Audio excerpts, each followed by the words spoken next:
So on any question where we're trying to figure out whether it's linear or exponential, I'm becoming a huge fan of just going right into Desmos and just typing it in. Now, the reason that's really beneficial is because initially looking at this, I might just be thinking, oh, they're doubling every time. It must be exponential. However, that would only be true if the x coordinate, which they're calling w, were increasing by the same amount. But notice this too is doubling every time. So I want you to notice what that actually does when we put it into this table here. So in Desmos, we're going to press plus, table, and we could even change this instead of x1 to w and change y1 to c, just to make it really easy on ourselves. We'll do 1, enter, 2, enter 4, and we keep going here. And then we'll be able to quickly type these in as well, which is why it's so important for you to get used to just using Desmos over and over so that you're comfortable with the functionality. Now we'll click here on add regression, and notice by default it shows a linear regression model. Now looking at this, it looks like it's hitting all these points absolutely perfectly.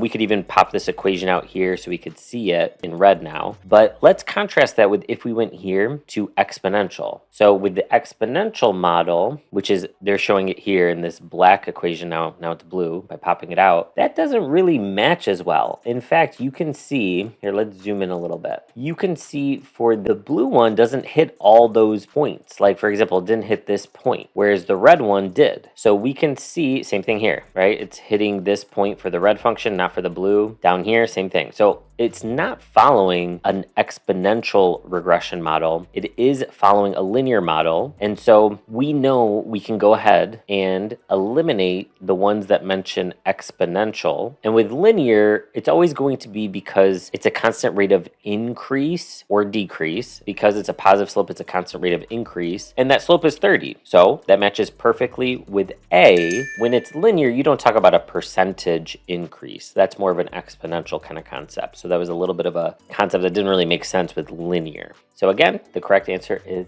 A.